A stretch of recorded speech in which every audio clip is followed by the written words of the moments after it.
monsieur le directeur. El director conservador. Bonsoir. Pardon pour ce retard. Oui, alors cette rencontre ce soir, c'est le premier événement de programmation qui est assez riche en septembre au musée, autour de l'exposition de François Boron. Donc cette rencontre sera suivie demain dans le cadre des Nocturnes d'une visite avec Tony Truant. Et puis dimanche à 16h, nous recevrons Philippe Dagen, qui est l'un des auteurs du catalogue et qui a écrit vraiment un article remarquable sur le travail de François. Mais ce soir, donc, c'est Hervé Di Rosa, François Boron que nous recevons. Et je voudrais commencer par des remerciements. D'abord à Françoise, qui est la directrice du MIAM, avec qui j'espère nous continuerons à collaborer de manière aussi harmonieuse. Et puis surtout, merci d'avoir réussi à capturer cette étoile filante là, qui passe d'un pays à l'autre et d'avoir réussi à la fixer quelque temps pour cette soirée. Merci à François. Mais François, il est captif, lui. Il est captif au musée où il travaille tous les jours de manière... on fait suer pour nous, quoi, un petit peu. Il squatte au musée, il travaille au musée, donc il est tous les jours au musée. Je suis chez moi, moi. Et oui, cette rencontre, je l'ai souhaitée avec Françoise parce que, évidemment, on s'inscrit avec Hervé Di Rosa et François Boron dans le cadre presque, je dirais, mythologique des amitiés artistiques. Donc on a tous des grands noms à l'esprit. Hein. On peut penser notamment... je sais pas, Matisse et Dorin. Duchamp et Picabia. Duchamp et Picabia, l'œil cacodilate, enfin quoique, je sais pas si... Marqué et Matisse, ça Marqué et Matisse, des voilà. bons amis, ça. Les Daumier et Corot, ça, c'est des bons voilà, copains. mais maintenant, il y a donc Boiron et Di Rosa qui s'inscrivent dans cette... Robert aussi, Robert Combas. Et Robert, bien sûr. Il n'est pas là ce soir, parce que, il ouais, nous manque bien, mais il nous enfin, manque. c'est le... Peut-être qu'il est en Parce que retard. c'était l'amitié François-Hervé, l'amitié Robert-Hervé et l'amitié aussi entre eux. Mais ça, je ne veux pas me parler entre eux. Je suis un peu jaloux. Non, mais Moi, je sais que je peux raconter l'histoire d'amitié entre Ouais. Robert et moi, entre François et moi, mais entre deux, ça me dérange un peu. Et peut-être aussi Rémi. Et oui, mais Rémi, Il faut quand même qu'on et parle oui, de mais Rémi. Rémi, c'était pas Rémi, on était moins jeunes avec lui, mais c'était aussi très important. Mais tu sais, il est venu après. Je dis pas que ça a été, c'était pas artificiel du tout, parce que c'était dans l'entrain, mais c'était pas pareil que ceux qui nous unissaient, François, Robert et moi, je pense. Tu vois, c'est d'ailleurs, je pense qu'il a ressenti ça à un moment donné aussi. Je pense qu'il y a eu des choses de ce genre. C'est très compliqué. Les amitiés entre artistes, surtout qu'au XXe siècle, on nous met en compétition sans cesse, on nous fait des classements, etc. Donc c'est très difficile de garder ce sentiment d'amitié. Ouais, c'est sûr. Enfin, aujourd'hui, c'est quand même assez merveilleux parce que Robert, il était au vernissage, on a passé tous les trois une soirée super. Et c'était aussi, ça nous... C'était pas arrivé depuis longtemps. C'est pour ça que je dis la difficulté quand même, c'est la difficulté pour les artistes aujourd'hui où on est... J'ai l'impression qu'on est tous repoussés dans un cadre très précis, avec des trucs très précis, où des gens qui te défendent de toi vont pas défendre les autres, etc. Et tu restes un petit peu, tu te laisses... Hein? Tu vois tout en noir. Je vois tout en noir, je vois tout réalistement. C'est réaliste, mais comme je vais quoi, être on là arrive à pour le dépasser, on arrive à le dépasser, on arrive à On va dépasser ça. positiver ce soir. Oui, on le dépasse, on le dépasse. Je pense que ce qui nous intéresse tous, c'est de savoir ce qui sous-tend finalement cette amitié, comment elle est apparue. Alors, on ne va pas jouer les anciens combattants, mais il faut bien revenir sur le temps passé. Est-ce que c'est une communauté de regard? Est-ce que c'est une communauté d'inspiration artistique? Est-ce que c'est une exigence artistique précise? Enfin, non. Enfin, nous, avec Hervé, c'était des circonstances. On s'est retrouvés en première année aux Arts Déco. Moi, j'étais plutôt un peu timide, introverti. Lui, il arrivait de 7, un peu péteux, forcément. Oui, il y avait un déraciné, un déraciné, un jeune sétois déraciné. Bah Ouais, ouais, mais c'était aussi la rencontre de solitude. Parce que moi, je me souviens avec François, il était assez seul. Moi, j'étais seul puisque j'arrivais de 7.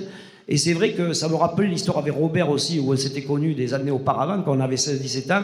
Et aussi, c'était comme des rencontres de solitude, pas de solitude, dirions-nous, supportée, mais qui étaient automatiquement induites par la vie, par les choix qu'on faisait, de ce qu'on aimait. On n'aimait pas jouer au foot, on n'aimait pas faire les... il y a plein de choses qu'on n'aimait pas, et donc ça nous particularisait. Et c'est pour ça, je pense, que des choses fortes se lient, c'est quand on a d'autres points de vue que les points de vue que tous nos autres compagnons avaient, parce qu'il y avait des gens formidables avec nous aux arts décoratifs. Il y avait un type qui s'appelait Guillaume, il y avait par exemple un type dont j'ai complètement perdu de vue même son nom, qui était meilleur que Schnabel en 78. C'était quand même dingue. Et bon, mais ça s'est pas passé. Ça s'est passé avec François, parce que je pense qu'il y a une vision sur l'art, parce que plus que sur le monde, parce que François venait, il a des origines totalement différentes de moi. Il est de Paris, moi je suis de Sète, et il y a 40 ans, ça voulait dire beaucoup plus qu'aujourd'hui. Aujourd'hui, on va à Paris comme on veut, mais à cette époque-là, c'était pas la même chose, et donc on était vraiment deux solitudes de différentes manières, en fait, des solitudes qui avaient des origines très différentes et qui se retrouvaient. Parce que la première fois qu'on s'est retrouvés, c'était quand même, je vais le raconter quand même, parce que c'était quand même assez marrant, mais c'est une anecdote. Mes filles, elles adorent cette anecdote, toujours. Mais nous, moi j'arrive de Sète, je pensais que les arts déco, j'avais quand même bossé dur pour avoir le concours. C'était pas si facile que ça d'avoir le concours. Les arts déco plutôt que les beaux-arts Parce que je peignais déjà, donc j'avais pas envie. Et puis aux Beaux-Arts, les Beaux-Arts, il faut dire qu'à l'époque, les Beaux-Arts, à la fin des années 70, c'était pas comme aujourd'hui, il y avait beaucoup de semi-artistes, c'était très... alors je vais pas critiquer Support Surface, mais c'était très bricolage, tout ça, quoi. C'était très... mais quand même. Des trucs comme ça, ça ne m'attirait pas du tout. Je n'étais pas du tout attiré par ça. Ça me semblait tellement lointain. En plus, je le voyais parce que, comme Robert était plus âgé que moi, il était déjà aux Beaux-Arts de Montpellier. Et je voyais que déjà à Montpellier, putain, ce qu'on lui demandait, tout ça, c'était très difficile. Et donc, je m'attendais aux arts déco, parce que justement, les arts déco, on voulait faire autre chose. Moi, ce qui m'intéressait, c'était faire des images qui s'animent, pas forcément peintes, peut-être dessinées, peut-être, je sais pas comment. Et je pensais qu'on allait avoir des cours avec les plus grands artistes, et on se retrouve dans un cours comme ça, et le mec, en fait, il nous fait du yoga, comme du yoga, on en fait des massages. Alors il nous dit, bon, on va s'allonger, on va respirer, tout ça.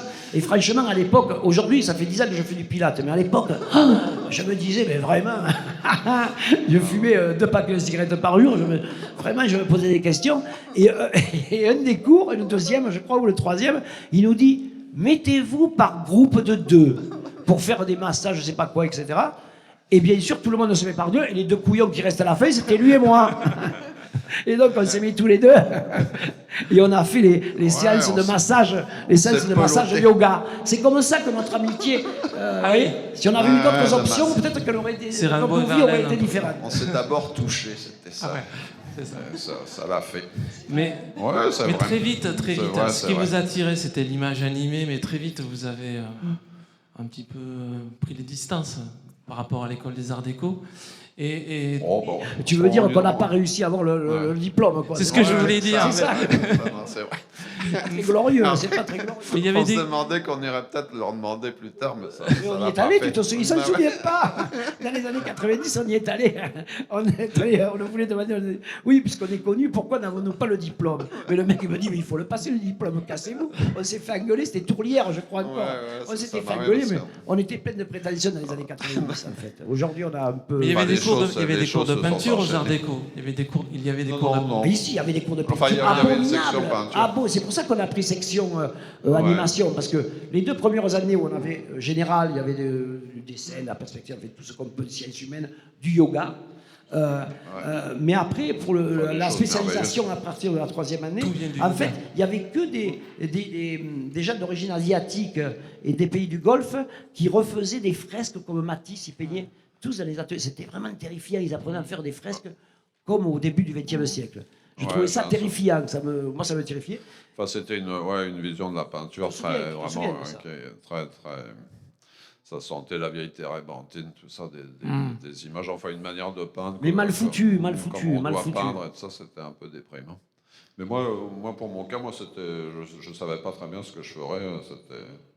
C'était un rêve merveilleux de devenir artiste, mais en entrant aux arts déco, vraiment, je savais pas dans quelle toutes les directions étaient Un possibles. rêve merveilleux, tu dis, ça veut dire Oui, que... bien sûr, non, c'est pas rien, quoi. Moi, enfin, c'est là où, moi, la chance de ma vie, c'est d'avoir rencontré Hervé, d'avoir rencontré Robert, et ça a fait ça a été Et quel était, un apport incroyable. quelle était ta culture visuelle et vous, Hervé, quelle était votre culture visuelle quand vous êtes entré aux arts décoratifs? Est-ce qu'il y avait des passerelles avait là une aussi? très Moi, grosse. j'étais un petit peu prétentieux, j'étais pas comme François, j'étais allé aux arts.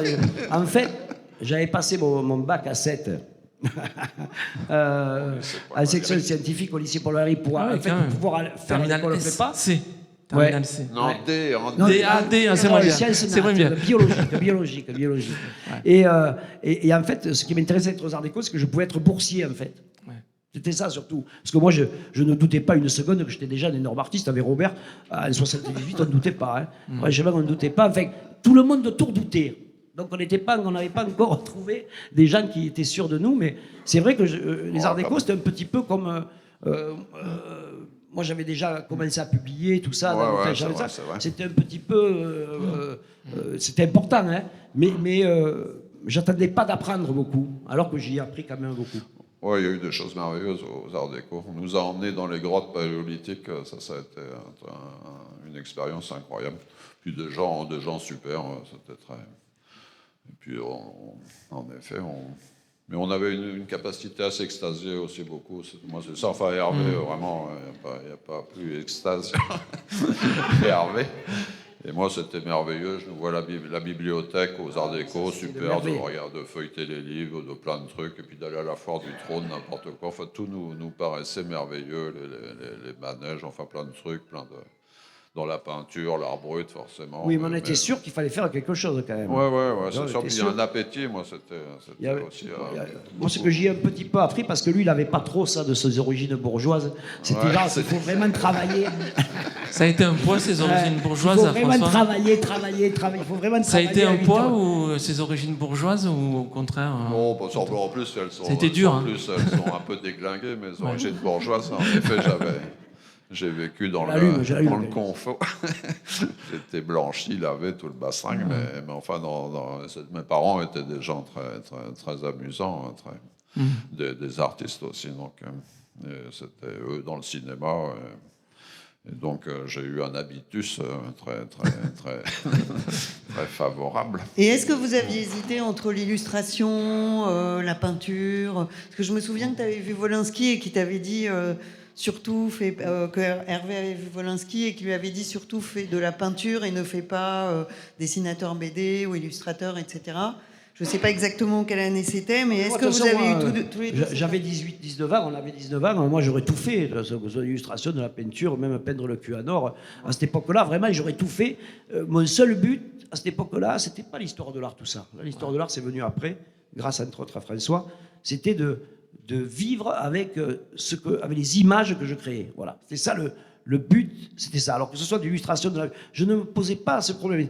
Et ce qui a été intéressant, je pense que cette problématique d'ailleurs qu'on ne se posait pas, que ce soit de l'illustration ou de la peinture, on ne se posait pas cette problématique. Et c'est ça qui était nouveau. C'est exactement ça qui était dans un champ où que personne n'osait toucher. Tu vois, ce moment de rencontre entre l'illustration et la peinture, parce qu'après tout, c'est des images, les deux. Hein, c'est des images. On faisait plein de t-shirts, enfin tout ce qu'on nous demandait. Moi, on était des autocollants, des trucs, enfin c'était... Oui, c'est des images, on ce se sont des vautrait objets là-dedans. aussi.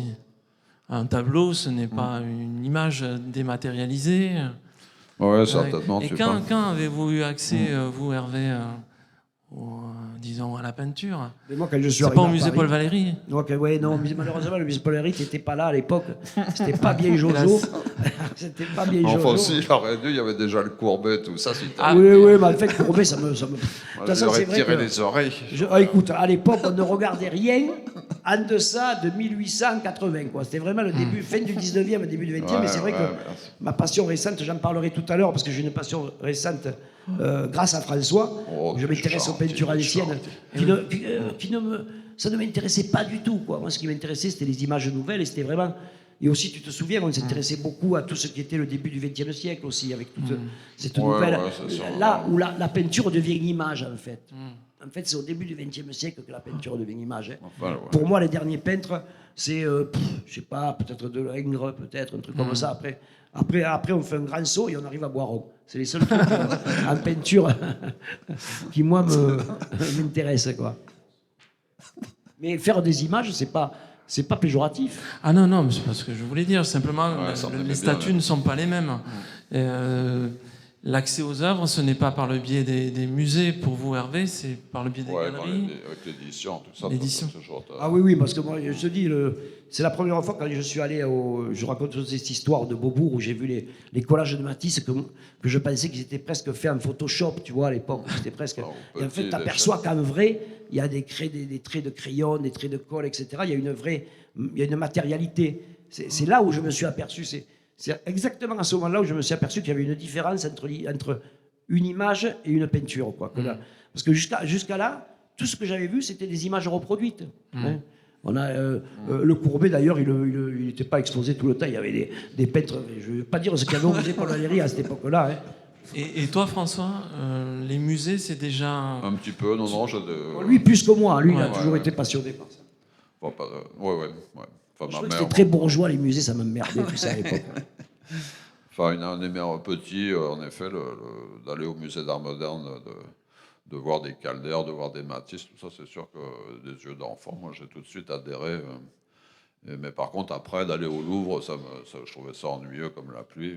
Je voyais pas je voyais que des tableaux religieux sombres. Et je voyais pas la différence entre un Italien ou un Hollandais. Tout ça, ça m'a pris beaucoup plus de temps. Mais Ça aussi, hein, ça vraiment. Et grâce à toi. oh, c'est sympa. Et puis donc c'est un long apprentissage, mais l'émerveillement devant la peinture. Parce qu'en fait, c'est beaucoup plus difficile de comprendre une peinture du 15e siècle que de comprendre une peinture du 20e siècle. Enfin, pour nous, en tout cas. Enfin, pour moi, Ouais, bien sûr, c'était plus bien sûr. difficile à cette époque-là de comprendre. Et c'est vrai que... et puis l'intérêt des choses qui étaient encore vivantes un peu, quoi. Tu vois, c'est des c'est codes certain, très c'est complexes. certain. Et puis, comme on peignait... C'est vrai que c'est déprimant parce que la manière... Enfin, moi, je sais pas, je vais pas dire pour François, mais moi, comme je peignais très mal, c'était assez déprimant de voir des gens qui peignaient très bien. Alors que Ouais, quand enfin, on c'était voyait, un autre C'était pas monde. quand on stimulant, voyait quoi. Kokoschka, Miro, tout ça, bon, à la limite, on se disait, on peut le faire, quoi. Tu vois. Non, mais c'est tout à fait ça. Tout à fait, ça paraissait On se sentait... une autre Voilà. dimension. Quoi. On se sentait atteignable, quoi. Tu vois, le début du XXe siècle, l'art moderne, dirions-nous, on sentait ça atteignable, tu vois. Je sentais ça atteignable. Surtout, en plus, nous, on était considérés, enfin, de l'extérieur, comme en effet le retour de la peinture, le postmodernisme, tout ça. Nous, moi, j'avais pas très conscience. Enfin, le concept, franchement, je le Il maîtrisais y a un homme pas. qui a joué un rôle important pour vous tous. C'est quand même... Ouais, totalement. Pour finir en beauté. C'était en effet très, La Marche très Vadel. respecté dans le monde de l'art et tout ça. Donc c'était tout d'un coup, La Marche Vadel, c'est celui finalement qui... Non, mais tu sais, en fait, je voulais rajouter un truc, Ouais. c'était qu'en fait, à cette époque-là, à la fin des années 80, il y avait deux mouvements, un en Allemagne et un en Italie, qui ont été reliés à nous, les nouveaux fauves et la trans-avant-garde Ouais. italienne. Et en fait, eux étaient complètement goinfrés d'images classiques, quoi. Goinfrés, pour les uns, de l'histoire de l'art allemand, de Dürer à l'expressionnisme. Pour les autres, ils étaient goinfrés d'art classique, romain, etc. Alors que... Et on nous a associés à ça, parce que retour à la figuration, à la peinture, mais je pense qu'à la fin des années 70, début des années 80, c'était pas le propos. C'était pas notre propos, en tout cas. Oui, mais c'est vrai que c'est la Marche Vadel quand même qui a créé le mouvement de la figuration libre, et lui, il défendait les conceptuels, essentiellement. Donc c'est ça qui était bizarre, c'est que... Bon, il nous a pas défendu bien longtemps, quand même. Non. hein. Oui, enfin... Non, c'est vrai. Puis pas de manière, oui, il n'a jamais écrit un texte théorique ou un truc comme ça sur la figuration. Non, mais il a eu une intuition quand même. Oui, il a eu une intuition, Ouais, il en a eu plein complètement. d'intuitions. Hein. Enfin, c'était justement ce point de vue-là, toi, en effet, la fin de l'histoire, enfin, c'était que faire après les conceptuels d'un grand... Par contre, il m'a fait découvrir des artistes, par exemple, la Marche Vadel, moi j'aime beaucoup reconnaissant qu'il nous a fait découvrir des artistes comme Gazirovski, par exemple. Ouais, bon, puis tu vois, que je ne d'autres, connaissais pas Passement, du tout tout. ça. Pincemin, Gazirovski, tu vois, des artistes qui... Ça, voilà. Il a eu vraiment le...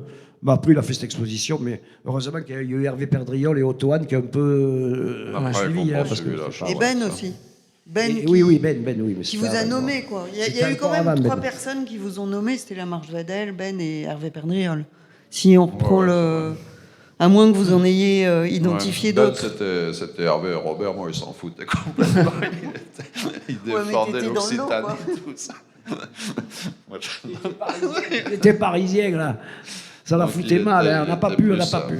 Il était plus... Et Rémi, c'est vrai qu'il y a un truc très important. Ouais, mais là, c'est c'est la c'est marche Vadel. un truc très important de la marche Vadel, c'est que c'est la marche Vadel qui nous a pas poussé, ou enfin, on a eu quand même une grosse discussion pour que Rémi expose avec nous tout ça, quoi. Ça, je trouve que ça a été la partie très positive de la marche. Vraiment, il a fait Rémi, beaucoup pour Rémi, c'est un de ses étudiants aux Beaux-Arts en Normandie, là-bas, en Bretagne. Non, de Normandie, De Rennes ou de Nantes. Enfin, bon, il avait carrément hébergé à Paris quand on l'a rencontré, nous, pour cette exposition. Et là, j'ai trouvé qu'il avait fait vraiment un gros truc. Nous, on était déjà fait avec François, Robert et moi, on était déjà... Ouais, ça enfin, allait, quoi. ça- Enfin, Et le concept qu'a inventé Ben, finalement, bon, figuration libre, est-ce qu'il a une validité? Est-ce que c'était une étiquette, finalement, commode pour vous regrouper? Vous aviez peut-être des ambitions, à un moment donné, communes ou des ambitions individuelles qui se rejoignaient? Est-ce que ça a une valeur, finalement, ce concept de figuration libre? Est-ce que ça a un sens? Enfin, on se réunissait rarement autour d'une table pour en parler, tout ça. c'est le seul mouvement qui n'a pas d'appareil critique. Je pense que c'est ça qui est intéressant. Et en plus, vous en rajoutiez C'était dans des que interviews nommé. provocatrices, je me Oui, souviens. en fait, des critiques, c'est sûr. Moi, après, je râlais qu'il n'y avait aucun. Vraiment, il n'y avait pas beaucoup de critiques qui avaient fait un appareil critique. Tu sais, pour les nouveaux réalistes, tu as Restani. Pour la figuration nouvelle, là, tu as Gazio Talabo. Tu vois, nous, il y a Non, eu un c'est peu. sur la marge Vadel, ouais, il a pas avait fou. perdu un peu des trucs. Il n'y a jamais eu de ce qu'on appelle un appareil critique. Mais en fait, c'était parce qu'on ne voulait pas non plus. Ça ne nous intéressait pas. C'était une nouvelle manière de voir les choses. C'était des liaisons d'ensemble. On savait que. Et puis, on était 4. C'était comme un peu un groupe de rock, tout ça. Il y avait toute cette mythologie à la fin des années 70 quand même. Hein. Moi, je sais que c'est le mouvement punk, moi, qui m'a porté tout ça. C'est tout cet esprit qui m'a porté. Et c'est vrai que c'était comme un groupe un peu, aussi 4. Est-ce qu'on peut C'était un parler peu d'une aventure? inconsciemment, je pense que ça y a fait ça. D'une aventure collective. Je sais qu'Hervé, vous, je crois que c'était dans une interview sur France Culture, c'était Anna El Pijard, vous aviez eu une réponse que je trouvais assez juste. Vous aviez dit la figuration libre, c'était une meute de jeunes loups. Oui, mais c'est ça. Et puis, oui, enfin, de toute façon, ce qu'on aimait, on l'aimait. De toute façon, les choses, on avait des décisions sur certaines. Il y avait des décisions très fortes sur certains rejets, très forts à l'époque, que nous avions en commun. Et c'est vrai je pense qu'on a été assez intelligents pour se dire que à plusieurs, les choses ont été plus fortes. On le voit, tous Ouais, les ça, autres c'est artistes de ces années-là qui ont fait des travaux, qui ont un travail très intéressant et super important, mais c'est des solitudes, quoi. Voilà. Moi, je trouve que qu'avec nous, il y a une espèce d'un élan qui n'y avait pas non plus dans les nouveaux réalistes, parce qu'ils étaient beaucoup, on ne savait plus qui c'est qu'il y avait, etc., qui n'y avait pas non plus chez la figuration narrative. sûrement. Je pense que là, il y avait il y a eu une... Mais ça a été un peu... pas moi, décidé, c'était pas décidé vraiment, hein, ça n'a pas été décidé. Non, comme parce ça. que chacun, on était super individualiste, hein, jamais. Oui, on pensait qu'à soi, chacun, mais on Il n'y savait avait quand aucune même, règle, chacun pour sa gueule, c'était très sain, quoi, vraiment. Mais on savait qu'ensemble aussi, on aurait des résultats aussi. Ça, on le savait aussi. Ouais, c'est sûr Et, qu'à ça, terme. et moi, je pense que ça a beaucoup fait. Alors qu'on est très différents, on est des artistes très différents, mais qui ont une même. Peut-être d'une même génération, de même pays aussi, ça y fait aussi. Peut-être. Il y a ça qui nous unit. Justement, à propos de pays, quand vous êtes parti à New York, donc en 85, et que vous, 83, et que vous avez rencontré quand même Keith Haring, Basquiat, est-ce que ça a été quand même fondateur En tout cas, entre nous, oui, parce qu'on était deux couillons à New York, tu vois. Ouais, pareil qu'au début des Arts De Déco. belles photos dans le catalogue de vous en maillot de bain. Et c'est à cause de ça qu'on n'a pas passé le concours, en fait. Parce qu'en fait, on a eu le prix de la... Oui, parce que le diplôme des arts décoratifs, c'était en 83, puisqu'on est rentré en 78, 79, c'est ça. Et en fait, on a eu le prix de la Villa Médicis sur les murs. Et donc, tous les deux, on a pu partir un an là-bas.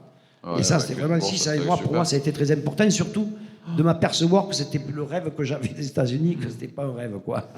Ça, je me suis surtout aperçu de ça. Et surtout qu'il y avait des artistes très proches, quoi, en termes d'esthétique, comme Oui, Oui, Kenny en fait, Scharf. oui, d'esthétique, ils étaient très proches, parce qu'en fait, on s'apercevait que les artistes italiens, les artistes allemands, c'est déjà, Voilà. à part le moyen Frayet avec De Goupi, tout ça, mais en fait, c'était Ouais, il y déjà avait quand même différent quelques- quand même, c'est déjà un peu différent. Alors que les Américains, ça nous paraissait, bon, enfin moi, ça me paraissait beaucoup plus proche de moi, quoi. Ouais, Tu vois, complètement. Kenny Scharf, Keith Haring et Pascal, ça me paraissait, c'est des gens de notre âge en plus, hein, de notre âge. Et toi, François, qu'est-ce que tu as retiré de cette expérience aux États-Unis? Oui, ça c'était. Non, assez. On était fascinés, hein, on était assez. Il y a une journaliste qui m'a appelé, là, qui est une jeune. Je racontais ça, les États-Unis, qu'on était vraiment sidérés. Nous, on adorait. Tout d'un coup, il y avait 10 chaînes à la télévision. Ça nous paraissait vraiment le truc le plus sympa. Regarder Star Trek tous les soirs jusqu'à pas d'heure. Tout, n'importe quelle boutique, tout ça. Enfin, tout ça nous. Les jeux d'arcade et tout ça, c'était Ouais. merveilleux, c'est incroyable. Des trucs extra. Et toi, François, avec Haring, tu as travaillé? Ouais, j'ai plusieurs. Non, ça c'est bien. C'était les 24 heures du Mans, Les non, 24 que tu heures avais du Mans, fait organisé par Hervé Perdriol, ça c'était un truc super. Où je me suis retrouvé avec Keith Haring aux 24 heures du Mans. On avait un petit stand et pendant les 24 heures de la course, on faisait des dessins. Ça, lui, il était hallucinant d'en faire à 10 à la minute et tout ça, de dédicacer. On a peint des voitures de course, aussi des petites voitures d'enfants, tout ça. Enfin, c'était une sacrée C'était un type expérience. formidable, là. Ouais, il était Ça, je vraiment dois dire charmant. que c'était vraiment un type charmant. Vraiment, il venait d'une ville qui s'appelle Pittsburgh. Tu vois, il avait des parents vraiment que j'ai rencontrés qui étaient normaux. Là, tu te rappelles sa mère. Tu vois, c'était vraiment des Américains middle class, vraiment très middle Enfin, class. il ressemblait à Charlie Brown, c'était vraiment. Et lui, en pour plus, moi, il c'est était un vraiment petit peu Charlie Brown lunaire avec comme les ça. lunettes et tout ça. Mais toujours très à nous inviter, toujours très avec Ouais, nous. super C'est nous, un accueillant. type de Français qui parlait mal anglais, on était un peu chiant, tout ça, tu vois. C'est vrai, eux, ils allaient voir. Nous, on allait voir les Cramps, et eux, ils allaient voir des trucs de rap, tu vois. Nous, ça nous disait rien. un Le petit rap, peu, tout c'est ça, vrai. ça m'intéressait pas, tu te souviens. On avait Ouais, vraiment c'est des grandes différences, mais en même temps, c'est vrai que ça a été un type, moi, j'ai trouvé formidable. Et je trouve que je trouve qu'il est très important dans l'art, beaucoup plus que les autres qui sont des artistes très bons. Mais artistes, c'est qu'il a vraiment, c'est un des rares qui a vraiment projeté dans la rue et dans le monde de tous les jours les choses à une échelle américaine, quoi, à une échelle que nous, qu'on n'est pas capable de faire ici en France. Tu vois, vraiment, il avait vraiment ce truc d'aller vraiment de partout où il allait dessiner, peindre gratuitement pour cette maternité, Ouais, pour ce il était truc. assez- Il y avait vraiment une grande énergie, et ça, c'est le seul vraiment que j'ai rencontré comme ça, quoi. Et Une entre les conviction à Américains- toute épreuve. En effet, une conviction à toute épreuve et une générosité. Enfin, c'était assez impressionnant. Et même, c'est tragique qu'il soit mort du sida, tout ça, mais la manière dont aussi il a continué jusqu'au bout et avec vraiment une générosité folle, tout ça. Enfin, c'était. J'ai quelqu'un, je pense souvent à lui, tout ça. Parce que c'était pas un fin, grand quoi. artiste. C'était pas fin, c'était vraiment et c'est une des rares choses de nouveauté dans le. Tu vois, c'était vraiment dans les années 80, vraiment cette histoire d'aller vers un public, vers un public différent, de faire pour un public différent, en fait, c'est ça, en fait. Parce que qu'est-ce qui différencie dans l'art contemporain? Quelles sont les différences aujourd'hui? C'est la manière de produire et la manière de distribuer. Qu'est-ce qui nous différencie de Jeff Koons ou de Mouna Hatoum, je sais pas. C'est des histoires de production et de distribution qui sont pas les mêmes, finalement, puisqu'on est après on est dans les mêmes musées, dans les mêmes magazines, etc. Mais c'est comme dans les films. Il y a des films qui sont faits avec des moyens énormes, et avec des obligations énormes aussi, puis des films qui sont faits avec très peu de budget, mais avec une liberté plus grande. Je pense qu'on est plutôt dans cette optique. Moi, en tout cas, c'est ce que m'a appris les États-Unis. Hein. Ça, je me suis dit, on ne pourra pas égaliser, on ne pourra pas, tu vois, combattre ça. Faisons différemment, quoi. C'est ça que les États-Unis sont importants. Mais le monde n'était pas comme aujourd'hui. Il y avait encore, on a eu la chance à cette époque-là, il y avait quand même beaucoup d'artistes français qui exposaient tout ça, alors qu'aujourd'hui, j'aimerais quand même en parler. Il y en a très très peu, quoi. Il y a très peu d'artistes français qui exposent à New York. Mais moi, je relis les magazines, je regarde les publicités, tous les trucs. Il y en a vraiment beaucoup moins qu'à notre époque. Il n'y en avait déjà pas beaucoup. Et il y a un ostracisme qui me dérange aujourd'hui, qui m'avait dérangé à l'époque d'ailleurs, qui m'avait dérangé avec les États-Unis. Et pourtant, je suis un grand fan des États-Unis, de toute une culture, de toute une imagerie. Il y a des choses qui me dérangent profondément. Parce que moi, après, j'y suis retourné. Après, j'ai habité en Floride pendant 4 ans, dans les années 2000, là. Non, mais la question se posait, on aurait pu aussi rester aux États-Unis. Mais enfin, moi, toi, tu es resté un peu plus longtemps. Au bout d'un moment, je suis Ah oui, il a fait 6 mois, il est rentré. Moi, Il y avait des trucs qui me déprimaient, les pâtisseries, tout ça, ça chialait. C'est vraiment, putain, les gros gâteaux, là, tout rose et tout ça. Les coiffures, le vendredi soir, là, tout le monde se met sur son 31. Ça, enfin, ça, des trucs. Mais enfin, sur le fond, j'aime beaucoup. Mais enfin, moi, j'étais ravi de retourner dans mon cher pays. Je m'en fous de conquérir le marché américain. Tout va bien. C'était. Et Hervé, J'y suis resté un peu plus, moi. Ouais. Moi, j'ai un petit peu conquéri, et puis après, après ils m'ont fatigué. Après, ça m'a fatigué. Je le reconnais. Et Hervé, vous évoquiez Ils sont des très différences de fatigants. production, de diffusion. Il y a eu un moment, au mi-temps des années 80, où vous avez pris des directions différentes. Vous, Hervé, ce qui s'est mis à compter beaucoup pour vous, enfin, il me semble, c'est déjà ce travail vers la créolisation de l'œuvre d'art. Vous avez été attiré beaucoup plus par l'art vernaculaire, donc vous vous êtes tourné vers l'extérieur, vers l'autre. Et toi, François, il me semble au contraire que cette période, c'est une période de remise en question aussi. Et tu t'es plutôt tourné alors vers Paris, vers la ville qui était la tienne, Ouais, c'est pour vrai. essayer de refonder quelque chose. Un peu, ouais, non, c'est sûr que c'est un virage qui, en effet, qui était peut-être un pas de côté de la figuration libre, tout d'un coup, d'essayer d'avoir juste un regard sur le présent, sur mon environnement, tout ça, c'est sûr que toutes ces premières années, au bout d'un moment, j'avais l'impression de tourner un peu en rond, de faire toujours le même visage, la même écriture, tout ça. Donc moi, j'ai eu besoin de changer. Enfin, c'était aussi une insatisfaction permanente. C'est ça qui vous fait aussi un peu évoluer, tout ça. Donc c'était très bien. Mais enfin, tout d'un coup, d'avoir le regard, vraiment, ça a été un peu comme une illumination. Un beau matin. En plus, c'était aussi le fait que je me déplaçais à bicyclette. J'ai fait ça tout au début des années 80. Ça m'a ouvert les yeux tout d'un coup sur le réel que je pouvais traverser avec des petites merveilles visuelles qu'on pouvait croiser, que j'avais envie de faire partager à mes chers contemporains, quoi. Et surtout Paris, parce que c'était justement considéré très ringard de peindre Paris. Enfin, il y avait on pensait à Utrio, puis voilà. Mais nous, on adorait Utrio. Ouais, en plus, on aimait bien Utrio. Toujours aimé Utrio. Et même les photographes, Paris, c'était lié, Douaneau, Willy Ramis, tout ça. Donc, eux aussi, ils avaient lâché l'affaire, que plus personne ne regardait Paris. Et pendant ce temps-là, il y avait plein de changements, le mobilier urbain, plein de conneries, tout ça. Et moi, je trouvais ça appétissant à peindre, donc j'ai commencé donc ça a été un tournant, oui, pour moi. Et lui, pendant ce temps-là, Hervé, il partait autour du monde. C'était la satisfaction aussi, l'histoire de tourner en rond, peut-être. Oui, c'était pareil. C'était Ouais, pareil, ouais, ouais. ouais. Et puis je savais aussi, mais moi je suis un petit peu plus malin que lui des fois. Et je sentais que les années 90 allaient être très très mauvaises pour nous. Comme les années 80 avaient été très bonnes, je sentais le retour de bâton, donc je ne me sentais pas capable d'assumer ça à Paris, tout ça. Et donc je suis parti ailleurs. Et donc, comme je dis, avant de m'intéresser à l'histoire, comme aujourd'hui, je me suis intéressé à la géographie. Mais en fait, c'est ça que j'ai fait. D'abord, là, je me suis intéressé à la géographie, et maintenant, je m'intéresse à l'histoire. Mais c'était cette histoire aussi de tourner en rond, de ne pas savoir.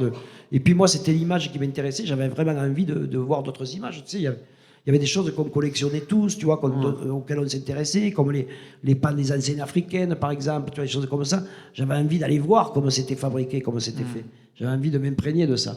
J'ai tout le temps eu cette fascination pour différentes techniques aussi, tout ça. Et puis, prendre le bateau et puis partir, c'était... voilà. Enfin, toi aussi, quelque part, parce que toi aussi, tu as eu ton retour à 7 après New York et tout ça. Ah oui, ne me parle pas.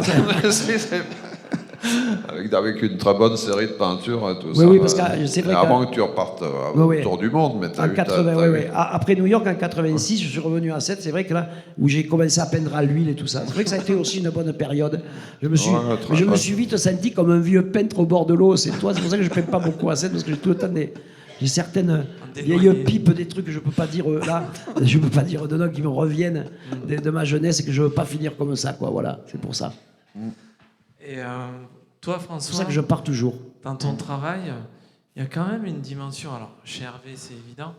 il y a quand même une dimension collective aussi à ton travail. Alors, aujourd'hui, je veux dire, c'est pas tout à fait comparable, mais par exemple, les petits films que tu tournes, qui sont préparatoires aux toiles, on voit bien quand tu mets en scène tes étudiants et tes étudiantes. Ouais, ou mes amis aussi, ou ma famille aussi. Et, excusez-moi, mais surtout le travail qu'il a fait pendant 20 ans aux Beaux-Arts de Paris, ça c'est un vrai travail avec les autres. Son Ça, c'est enseignement, vraiment le truc. Ça, c'est ça, je dois dire. Enfin, je suis assez admiratif parce que moi, je ne suis pas capable. Il a vraiment fait, puisqu'il y a maintenant des artistes qu'on voit qui viennent qui sont passés par chez lui, quoi. C'est formidable, ça. Ouais, t'es gentil, mais enfin, il se souvient pas, mais à l'époque, il m'engueulait que c'est un travail que... Non, mais oui, parce que je pensais qu'il perdait son temps, moi. Tu vois, parce que je pensais qu'il avait autre chose de mieux à faire qu'enseigner. Mais en fait, c'est un vrai travail collectif, là. C'est un vrai travail collectif que quand il me présentait ces jeunes étudiantes et étudiantes, au bout d'un moment, quand même, voilà, j'étais très négatif au début, mais après, j'étais assez admiratif de ce travail-là. Enfin, là aussi, c'est un truc qui m'a changé la vie et tout ça. Ça a été une... Ouais, c'est bien. Non, en plus, c'était complètement inattendu. Je ne m'attendais pas à être embauché pour être prof aux Beaux-Arts. C'était en 99 et ça a été une révélation. C'était à la fois... Enfin, tout de suite, c'était évident de communiquer avec les étudiants et tout ça, et très amusant. Moi, vraiment, j'ai rigolé comme un fou. En fait, chaque année, une nouvelle génération arrivait, et j'avais le privilège de les rencontrer, de leur poser toutes les questions que je voulais. Tout ça, donc c'était un métier fascinant. Et puis pour moi aussi, c'était comme de reprendre les études supérieures qu'on avait laissées un peu vite. Donc j'ai refait 22 ans d'études supérieures. Moi, c'était très sympa, avec des collègues pas possibles, des théoriciens, d'autres artistes. Et donc ça a été un grand privilège. Puis j'ai pu en effet... Enfin, ça me donnait un petit recul, la possibilité de voir un peu à long terme, de prendre des directions un peu... Et est-ce que ce travail collectif, il peut se comparer à celui qu'Hervé fait au Miam, en créant le Miam, en étant ouvert à d'autres artistes? Parce que Stéphane et moi, on a réfléchi à ce qui vous rapprochait finalement. Et on a trouvé que vous étiez... C'est assez rare, mais là, on a deux artistes qui sont très ouverts sur les autres artistes. Et on s'était dit que c'était... Monsieur le président de la DAGP. Oui, je te passe, s'il te plaît, toutes les conneries qu'on m'a fait faire. Non, mais c'est vrai que c'est moi, en tout cas, l'histoire de collectif, je dois dire, même si j'ai été des fois déçu depuis 40 ans, j'ai tout le temps eu envie de faire des choses avec d'autres, quoi. Ça, c'était vraiment le truc du début. J'aime pas être seul, ça peut être un défaut, une qualité, je sais pas, mais... Et ce truc de collectif a porté pendant longtemps, parce que moi j'ai beaucoup travaillé avec Robert sur les bateaux, sur plein de choses, puis avec François on a fait quand même quelques grandes toiles en commun dans les années 80, tu vois, puis après j'ai longtemps travaillé aussi avec mon frère, avec Louis Jam, et puis après ça a été les artisans du monde. Ça, je trouve que c'est très important les autres. Et en fait, François, qu'on croyait tout seul dans son coin, moi, des fois, il m'énervait dans son coin tout seul, arrivé en personne. Et finalement, c'est lui qui a rencontré plus d'artistes que moi, à la limite, parce qu'en 22 ans de Beaux-Arts, il a rencontré des artistes qui ont disparu, mais d'autres qui ont éclos, quoi. Ça, c'est... Voilà, ça, je trouve, voilà, ça, c'est important. Et c'est vrai que le Miam aussi, c'était cette suite du travail que j'ai eu avec les artisans dans le monde, c'était là, cette fois-ci, de réfléchir et d'ouvrir les choses et d'ouvrir de manière différente. Le Miam, en fait, on a tout le temps fait, lui, en fait, il n'était pas satisfait des cours qu'il avait aux Beaux-Arts, donc il a fait ses propres cours. Et moi, je n'étais pas satisfait des musées et des centres d'art en France comme ils étaient faits, et j'ai fait le mien. Voilà. Donc, en fait, la figuration libre, si on veut, c'est comme le punk, c'est faites-le vous-même, quoi. C'était un truc très important de la fin des années 70, je pense. C'est une des rares fois dans l'humanité où d'abord les musiciens, parce que c'est souvent la musique qui est en premier, la musique populaire, mais c'était vraiment cette chose de faites-le vous-même, vous n'avez pas besoin ni d'études, ni d'argent, ni de ci, ni de mi, le faire, le do it, et ça c'est très important. Et ce do it, il a été très important donc quand on a peint, parce qu'on n'avait pas un talent. Moi je sais que je ne sais pas très bien dessiner, François il dessinait un peu mieux, il n'était pas très bon dans d'autres trucs, tu vois. Il est modeste, en vrai. Non, moi je connaissais des gens qui étaient. Dessine super bien, ouais, Saligo. des gens qui étaient comment on pourrait dire Il y a des dessins, je suis jaloux. Moi, c'est quand je suis Des jaloux que formidables. ça veut dire que c'est bon. Non, Je suis jaloux de son dessin. On n'était pas bon. Peut-être j'espère qu'on était venu bon. On n'était pas très bon au départ, mais c'est ce désir de les fabriquer, tu vois, de les faire. Voilà, ça c'est plus important que tout. Et en fait, ça a donné après faire soi-même ses propres études, et faire soi-même le propre musée. Alors l'avenir après, c'est faire soi-même. Tu vois, c'est toujours faire. Peut-être qu'il faudra prendre une ville un jour, comme ça. Ouais, non, mais t'en as eu des rencontres, toi, en effet, avec l'art modeste, c'est sûr que t'en as. Ouais, nous, c'est vrai qu'on T'en as croisé du monde. T'en as fait émerger des artistes ici, tout ça. En 22 ans, on a exposé, je crois, 600 ou 700 artistes. Là. 1000, plus de 1000. Plus de 1000 artistes, tu vois, c'est ça, c'est formidable ça. Et toi, François, tu es un donateur. On a les poètes-poètes. Grâce à François, on a les poètes-poètes. Ouais, très bien. Comment tu perçois cette notion, toi, d'art modeste, François? De l'art modeste, ben très. Non, je l'ai vu naître, j'ai accompagné Hervé, tout ça, et c'est beau parce que c'est toujours pas évident. Il y a un truc très vivant qui continue à se développer. Tout ça, c'est très compliqué de définir ce que c'est l'art modeste et à la fois là tout ce qui a été fait, tout le travail qui a été accompli, vraiment, c'est assez admirable, quoi, vraiment. C'est difficile de nommer ce qu'on aimait, en fait, des choses qu'on aimait qui étaient pour certaines des images très connues, pour d'autres des images marginales, etc. Et donc c'était difficile de nommer ça. Moi, je me souviens qu'Hervé, en revenant de Frontignan, il y avait ce panneau, là, tu te rappelles de nos vignes à nos verts, là, il y avait un petit panneau fait à la main, là, vraiment, on regardait avec amour. Que j'ai raté. Je le vois encore, là, vraiment une petite merveille. Enfin, ce genre de truc, vraiment, on était très attentifs très friand de ça. À tout ça, plein de jouets, la foire du trône, les manèges, enfin 50 000 trucs, les jeunes qui customisent leur mobilette, un mec le pompiste qui fait lui-même son panneau, tout ça. Mais bon. Non, J'ai fait exprès pour ça n'a rien à voir. Le kitsch, c'est un mouvement esthétique de la fin du 19e. Après, tout le monde en a fait l'espèce de paradigme de l'art des pauvres prolos, mais ce n'est pas ça. Non, puis ça continue, enfin, je trouve. Bon, ils n'ont pas des questions, là, non? Si, Question pour une question sur ce qui vous réunit aujourd'hui. Parce qu'il y a eu Hervé tout dernièrement, une exposition à Valence. Hervé Di Rosa, ses sources, ses démons.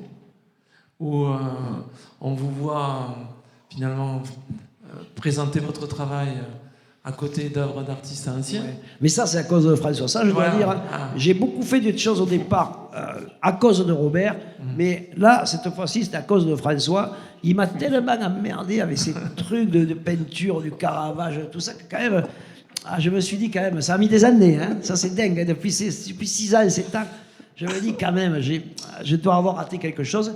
Et depuis, je suis retourné au Prado, je suis allé aux Offices à Florence, je suis allé au Louvre, là. J'étais pas allé au Louvre depuis 40 ans. Et c'est vrai qu'il m'a redonné une... Tu vois, comme je te dis, après la géographie, un peu, c'est l'histoire. Et il m'a vraiment redonné cette envie, quoi. Il a réussi à me redonner l'envie, alors que ça me paraissait chiant et tout ça. Cette peinture figurative, tu vois, parce que moi... Et toi, François, pourquoi es-tu revenu, mais pourquoi t'es-tu Oui, il a toujours été, regarde, la première peinture de ton exposition, c'est une peinture qu'il a faite au musée de l'Homme. Il a tout été fasciné par les musées. Moi, c'est beaucoup plus récent, Ouais, moi, je me suis, un lieu où je me suis toujours senti bien, c'est dans un musée, je veux dire, c'est vraiment Il y a même dormi à Beaubourg. Mais il dort. Même ici, à Beaubourg, il dort dans les musées, lui. Il adore ça. C'est la 5e fois que je squatte un musée. Le musée Paul Valéry, c'est vraiment... C'est la 5e fois, en plus. Raconte un peu les autres trucs aux gens, ils ne savent pas ça. Le premier, c'est grâce au Luxembourg, quand on a construit le MUDAM. Et donc, c'était la première fois où je suis venu comme ça, faire comme un making-of de l'ouverture du musée. Et c'était à la fois vivre dans le musée. Et après, ça s'est reproduit plusieurs fois. Une fois à Pompidou, j'avais la tente qui est ici. Maintenant, je transporte ma petite tente, c'est très pratique. Et donc j'avais accès, enfin j'avais un petit coin dans les salles du musée à Pompidou quand ils ont fait un nouvel accrochage et je voulais dormir la nuit, mais ça l'a pas fait, ça. Il y avait c'était trop compliqué. Mais par contre, le mardi, je pouvais venir, le jour de fermeture, je montais dans ma tente, je faisais une petite sieste, tout ça, avec des ondes incroyables qui ont dû me... Moi, je suis très superstitieux dans les musées aussi, ce côté-là, je m'approche d'une toile, j'espère presque la bénédiction de mon cher vieux confrère, tout ça, et vraiment, c'est magnifique, la peinture, il y a un truc tellement évident, enfin, je sais pas, dans le moindre truc, vous sentez la personnalité du peintre, vous sentez sa respiration, son haleine, tout ça, enfin, c'est un truc, c'est assez fascinant, donc de voir de la peinture, c'est ce que je préfère au monde. En faire, j'en ai besoin, mais c'est vraiment c'est souvent très douloureux. Non, mais lui, il est douloureux. Ouais, c'est le contraire de moi. Moi, je me soigne pour peindre et lui, il faut qu'il se soigne parce qu'il a peint. C'est pas pareil. On a Alors, c'est vrai qu'aujourd'hui, on vous parle des métaverses, des univers, des multivers, etc. Mais en fait, une peinture, quand on voit le Patinir qui est au Louvre, là, tu te mets devant et c'est vrai que c'est plus qu'un métaverse, quoi. Tu vois, il faut un petit effort, peut-être un petit effort supplémentaire pour plutôt avoir des grosses lunettes comme ça, mais on n'a pas besoin. La peinture en elle-même, c'est des univers entiers, quoi. Dans un morceau de toile tendu sur des morceaux de bois, c'est quand même fascinant qu'on puisse. On n'a pas besoin de milliards de technologies, et c'est fascinant qu'on puisse mettre tout un monde dans une surface comme ça. Et à la fois, on se méfie beaucoup. J'entendais encore des conférences où on vous explique que la peinture, ça peut être tellement séduisant qu'il faut faire attention de ne pas tomber dans la facilité, tout ça. Mais enfin, la facilité, il faut les faire, les peintures. Moi, je trouve que c'est... Et puis autant de... Oui, j'aimerais bien l'avoir, la facilité. Putain, j'aimerais bien l'avoir, la facilité. Autant du métaverse et du quick, enfin du fake profond. Et enfin, on peut vraiment faire n'importe quoi, qu'on puisse être encore méfiant vis-à-vis de la peinture. Enfin, c'est un truc de fou. Moi, je trouve que le monde est habité à moitié par des iconoclastes. Il y a des gens qui n'ont rien à foutre des images et de la peinture, qui se méfient, c'est la grotte de Platon. On essaye de vous rouler dans la farine en vous montrant des images et tout ça. Moi, j'ai toujours lutté contre ça. Avec Hervé, on est bien d'accord. Avec Robert, on aime les images. Et on ne pense pas que c'est fait pour abrutir les populations. Au contraire, quoi. Vraiment, c'est un truc qui On est dans un monde d'images plus que de mots, quoi qu'on en dise. Enfin, on entend en plus, c'est ressassant. Enfin, en effet, c'est un torrent d'images. En effet, les pauvres gens au Moyen-Âge, de temps en temps, on leur ouvrait un Oui, ils avaient une image qu'ils voyaient 3 fois dans l'année. Là, c'était quand même... On rentrait dans l'église, ça devait être... C'était rare. Et aujourd'hui, on a plein d'images. Et même les images, nous, on prépare au MIAM une exposition sur la peinture un petit peu... sur la peinture qu'on appelle commerciale, c'est-à-dire... La peinture qu'on ne voit jamais dans aucun magazine, dans aucun musée, dans aucun truc, qui sont dans les supermarchés, des trucs. Alors on dit c'est la mauvaise peinture. Je suis désolé, il y a des choses, moi, qui m'ont intéressé, il y a des choses très intéressantes, on ne peut pas renier, parce que c'est séduisant, mais des fois la vague est bien faite, ou il y a un truc, il y a tout le temps. Et d'ailleurs, les artistes américains et certains artistes européens ne se sont pas trompés. Lisa Yuskavach et John Curing, ils ont puisé là-dedans à tire-larigot. Donc c'est qu'il y a... La peinture est beaucoup plus immense que ce qu'on le pense. C'est un continent.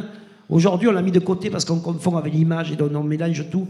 Mais les images peintes, c'est un monde gigantesque qu'on ne pourra jamais posséder, quoi, qu'on ne pourra jamais explorer entièrement.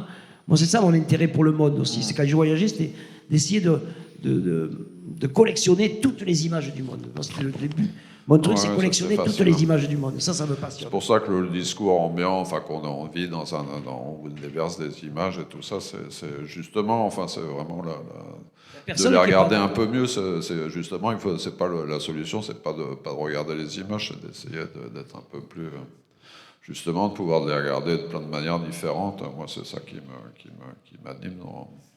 Il y a un côté insondable et très élevant. Et le livre de Hockney, est-ce qu'il a beaucoup compté pour vous, Les secrets de l'art? Ça a été un peu tardif quand même, mais il a beaucoup compté au début, avant qu'il écrive ce livre. Moi, en tout cas, pour moi... ça m'a quand même assez frappé. Et depuis le début, en plus, à doser les 100, The Bigger Splash, tout ça. Enfin, Ouais. je me souviens de l'avoir vu au cinéma. C'était là, pour le coup, c'était de la peinture qui paraissait vraiment, vraiment très, très, très vivante. Oui, mais pas du tout une peinture ennuyante. Pourtant, c'était une peinture, disons, figurative classique, mais il y avait tout un truc autour de. Le pop art anglais, ça, on aimait beaucoup, voilà, ça. voilà. C'était très- il y avait- Autant le pop art américain, moi je trouve que c'est une vaste escroquerie. Autant le pop art anglais, on a tout le temps été fasciné par Peter Blake, Kittage, Ouais, ouais, et il y en a plusieurs. Hamilton, Kittage surtout, Hamilton, Peter ouais, Blake, le- Hamilton et bien sûr David Hockney, quoi. C'est merveilleux. Je sais pas, en tout cas, c'était vraiment comme des cousins, enfin, comme plutôt des pères, parce qu'ils étaient plus âgés. Ouais, il y avait- Moi, quand j'étais aux ouais, Arts Déco, ça me passionnait vraiment cette école anglaise, quoi.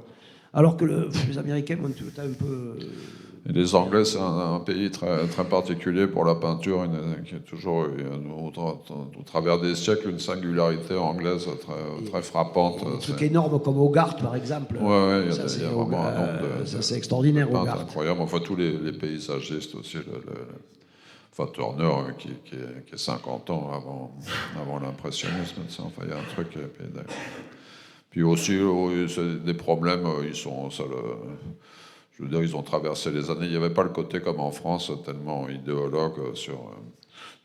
En Angleterre, ça cohabite très bien. Enfin, Freud cohabite avec David Hockney et d'autres, sans que ça soit des débats sans fin, un peu Oh, stériles. en France aussi, on va cohabiter bientôt. Ouais.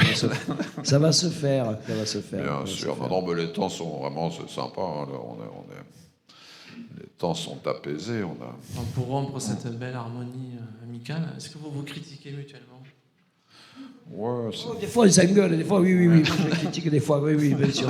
non, mais lui, Hervé, il me dit toujours les trucs. Je lui dis les trucs. Et, c'est assez et sympa. réciproquement, hein. Je t'ai vu arriver dans l'atelier ouais, d'Hervé j'aime bien, assez, Ouais, des fois, assez il a- sec sur parfois. Enfin, j'aime bien l'embêter. Il est tout chiant. ça, Oui, et mais ça- il le fait lui rien que pour emmerder, alors que moi, quand je lui dis des trucs, c'est. Il a le vice. Moi, j'essaie de faire progresser l'effort. Alors lui, c'est juste pour m'emmerder, quoi. C'est vraiment juste pour ça. C'est vrai. Un petit peu, mais sur le fond. On a. Mais par contre, ce qui est intéressant, c'est qu'on peut avoir des débats de fond et ne pas être d'accord et pouvoir avancer, discuter, tout ça. C'est vachement important, ça. Il n'y en a pas beaucoup d'artistes avec qui on peut discuter Ouais, sur, c'est une émulation. sur certaines choses, tout ça.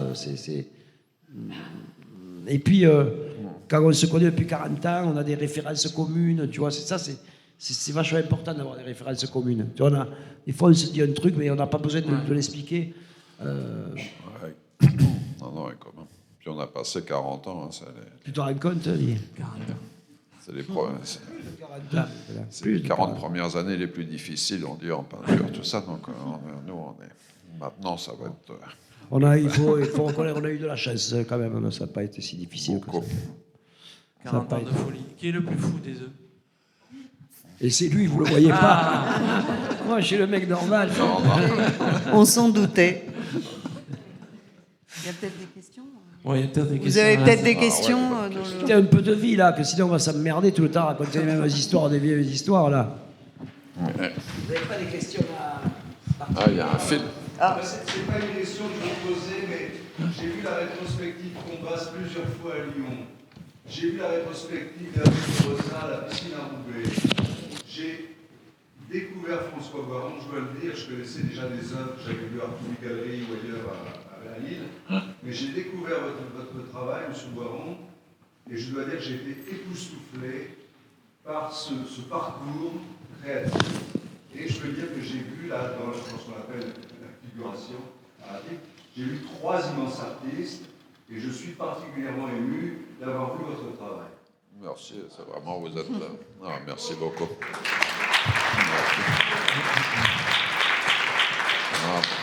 Et oui, parce qu'à 7, c'est vachement difficile de se faire reconnaître plus que Compas et Di Rosa, c'est quand même un peu chiant.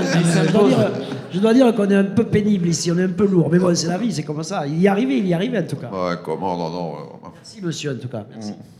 C'est difficile d'expliquer, parce que c'est vrai que cette exposition, c'est un parcours avec des œuvres très différentes. Ouais. On sent que vous cherchez tout le temps, vous êtes toujours en train d'inventer. Et vous, c'est vrai que si vous donnez un peu quelques clés pour comprendre cette évolution. Cette évolution, oui. Non, mais je me disais un peu tout à l'heure, enfin, quand j'ai commencé à vouloir peindre un peu ce que j'avais autour de moi, de ça, il a fallu que je trouve des manières je vous dis, au début, c'était vraiment des signes. On a commencé comme des enfants, de manière très archaïque. C'était vraiment le grand bain, et hop, on se lançait dans l'eau, avec des moyens très, très, très simples. C'était une très bonne manière, une manière très saine d'attaquer la peinture. Après, moi, je trouve que c'est toujours un chemin, tout ça. J'avais envie de représenter Paris, tout ça. Il a fallu que je fasse un peu des petits progrès pour faire une ville, la perspective, ce genre de plaisanterie. Ensuite, j'ai eu envie de peindre ma chère femme. C'est beaucoup plus difficile. C'est beau, la peau. La peau, c'est pas du rose, tout ça, comme je pouvais faire au début, un gros personnage rose. En fait, la peau, elle est transparente, tout ça. C'est pas... J'ai été aidé aussi, parce que moi je me suis servi sans vergogne de tous les outils qui sont retrouvés à ma disposition. Photoshop, j'aurais pas rêvé mieux, ça m'a ouvert des voies folles. L'image numérique aussi, Moi, enfant, j'ai vu apparaître la télévision couleur, ça a été vraiment un choc esthétique, une manière une image qui avait une matière incroyable. Et après, finalement, on a tous aujourd'hui des téléviseurs couleur dans la poche. Donc les écrans, ça m'a toujours fasciné. Je me suis aidé de tout ça pour essayer de produire les images, enfin de les fabriquer. D'ailleurs, il y a des tableaux où c'est très impressionniste, très pointilliste, et dès qu'on s'éloigne, c'est hyper réaliste. Là. Ouais, non, mais ça c'est sympa. C'est Diderot déjà qui disait ça enfin, c'est ça la peinture, c'est s'approcher de très près. Vous voyez là, en effet, la matière, tout ça, mais qui est parlante, enfin, qui dit tellement de choses, et puis vous reculez, tout ça disparaît, ça devient en effet un compotier des fruits avec un gobelet en argent. Enfin, c'était le texte de Diderot sur Chardin. Mais moi, en effet, l'image numérique, tout ça, ça m'a donné des pistes incroyables pour fabriquer ces images. C'est faire des images en dur. Moi, mon métier, c'est un objet, il dit plein de choses, tout ça. La peinture, il y a toujours deux manières de la voir. C'est en effet, on vous montre la peinture. C'est une belle odalisque sur un lit. Je prends la peinture, je vous la fracasse sur la tête. Là, tout d'un coup, c'est toute la matérialité de la peinture qui va vous apparaître, que c'est un châssis en bois, de la toile, tout ça, de la matière. Et cette matière, elle est super parlante, quoi. Ça dit tout. Ça ne ment pas. Et tout ça, tout le monde le voit du premier coup d'œil. Un tableau, c'est indicible, mais ça parle d'une façon incroyable, quoi. Ouais, puis la suggestion, tout ça, enfin, c'est assez... Mais enfin, c'est toujours cet aller-retour, en effet, dans cette matière, et ce qu'il en ressort. Aussi, j'ai demandé à Hervé Perdriol, parce que, comme il n'est pas là ce soir, j'ai demandé s'il avait une question pour vous. Et il m'a envoyé la question suivante, c'est que, comme on est dans une époque un peu anxiogène, etc. Non, François, il a dit qu'on était une belle clé, tout allait bien tout à l'heure. Moi, je te donne la question de Perdriol. C'est, alors que bon, on s'est bien amusé jusque-là, vous êtes bien amusé, etc. Voilà, est-ce que vous avez une réponse ou une ouverture à des réflexions à ce propos? Voilà, c'est la question d'Hervé Perdriol. On va essayer de voir si aujourd'hui on était plus pessimiste qu'il y a 40 ans, c'est ça? C'est la question de Perdriol. Tu sais, il y a 40 ans... Non, c'est pas la question, c'est pas ça. La question, ça avait marqué nos futurs. Comment pouvait-on être plus pessimiste que ça? Donc, c'est sûr, voilà, on a commencé. Et aujourd'hui, on espère vivre vieux, tu vois, on ne fume plus, on ne boit plus. Donc, c'est pas pessimiste, on est très optimiste, plus qu'avant. Moi, je suis plus optimiste aujourd'hui qu'il y a 40 ans, franchement. Et pourtant, autour de nous, c'est pas bien merveilleux. François, il est plus anxieux, lui. Ouais, moi j'ai toujours cru que c'est la fin du monde arrivait demain. Il y a une toile là, les derniers jours de Pompéi, tout ça. Vraiment, je suis toujours sidéré comment tout tient debout et tout ça, que vraiment qu'il y a du pain chez le boulanger, tout ça. Enfin, pour moi, c'est miraculeux. Mais enfin, à la fois, ouais, je ne sais pas ce que. Et sur ce qu'il y a à dire, moi j'ai toujours essayé de faire une peinture optimiste. Moi, c'est genre les peintres qui font la guerre, c'est dégueulasse, signer machin, je trouve ça vraiment mal placé. Donc, c'est plutôt essayer de partager des trucs, de consoler, de voir un peu ce qui Ouais, nous consoler, entoure. ça c'est pas mal, ça c'est Ouais, bien. ouais, comme- ouais, consoler, la c'est peinture sûr. aussi console du monde, en fait, parce elle est plus belle que le monde. C'est comme qui disait que qui c'est que c'est Proust qui disait que la littérature était plus belle que le monde là. Ouais, Je pense que la peinture est plus belle Ouais. que le monde, moi. Et aujourd'hui, elle devient encore plus belle que le monde, encore plus. Tu vois, je pense qu'on va avoir encore plus besoin d'images différentes, parce que pas parce qu'on est abreuvé d'images, Internet, tout ça, qu'on n'a pas besoin de nouvelles images, mais des images qu'on appelle peinture, qui sont des objets. Moi, je pense Ah ouais, ordure. que c'est salvateur. Tu sais, en Éthiopie, par exemple, les images, elles soignent. C'est un pays où les mecs, ils font des images sur des petits rouleaux qui roulent et qui mettent dans des petits containers que tu portes sur toi et qui guérissent certaines maladies des poumons, certaines maladies, etc. C'est incroyable, ça. Et moi, je suis persuadé que c'est vrai. Que les images, elles peuvent guérir, quoi. Et d'ailleurs, j'en suis la preuve vivante. Parce que je devrais être mort, normalement. Et c'est les images qui m'ont guéri depuis 40 ans. C'est pas mal comme fin, ça. Ouais, c'est bien. On est iconodules, hein, contre les iconoclastes. Les iconodules, tous iconodules ici. Vive les images. Bon. Madame, le micro est trop court, enfin le fil est trop court en tout cas, il faudra vous lever. D'accord. Ouais.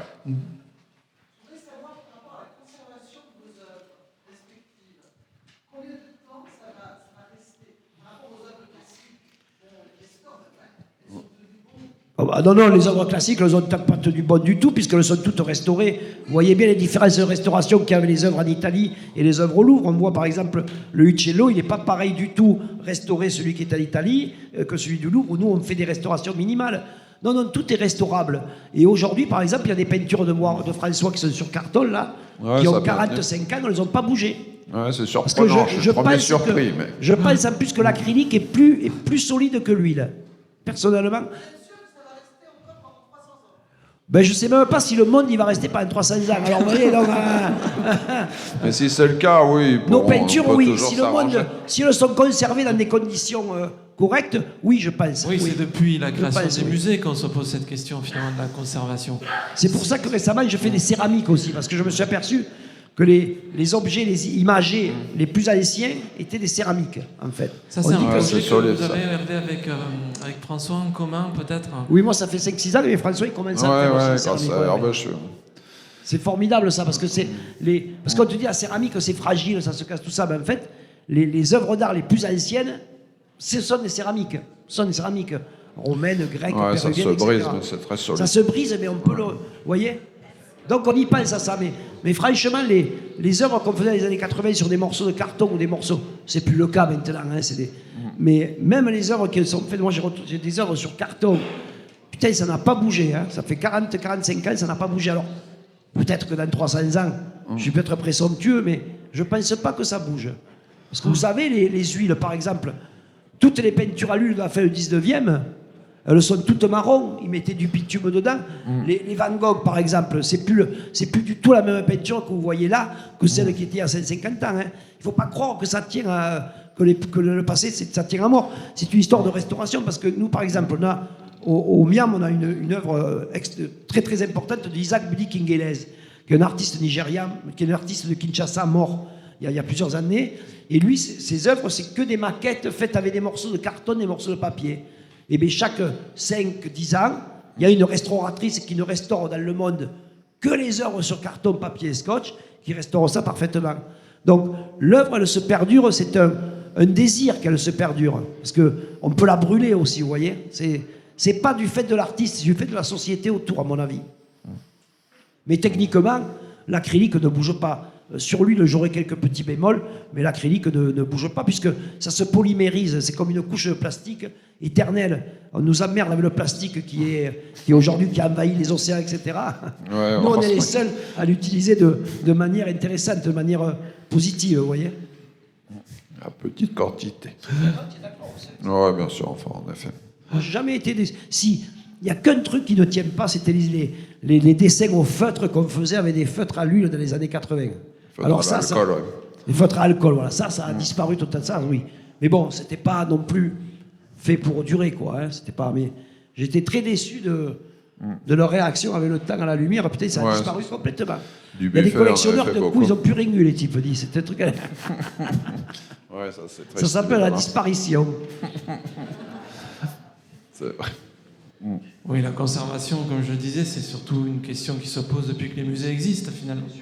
Les œuvres, elles vivent et ça implique parfois qu'elles meurent, c'est-à-dire qu'elles disparaissent. Ouais, Et, tout est périssable. Hein, Tout est périssable et les interventions même des restaurateurs sur les œuvres s'accumulent. On se demande, après tant d'années, parfois, ce qui subsiste de l'original. Est-ce que le résultat de multiples restaurations ne rompt pas le lien finalement avec l'œuvre originale? On voit bien que certaines sont en très mauvais état et les interventions minimales que l'on fait sur les tableaux respectent finalement le vieillissement de l'œuvre, son évolution. J'ai appris ça, les restaurateurs italiens, les restaurateurs français. C'est très intéressant, les débats qu'il y a là-dessus. C'est très intéressant, les débats. Est-ce qu'il faut remettre une couleur avec la vivacité qu'elle avait à l'époque? Mais comment peut-on le savoir puisqu'on n'a pas de reproduction photo? Donc, ça c'est des débats quand même super intéressants, là, je trouve. Très, très intéressants. Une autre question? Voilà, il commence à être un peu, Allez, dissipé. Hein. ils sont un Allez, peu merci dissipés. beaucoup. Merci à vous. Merci à tous. Merci. Merci François. Merci Hervé, merci François.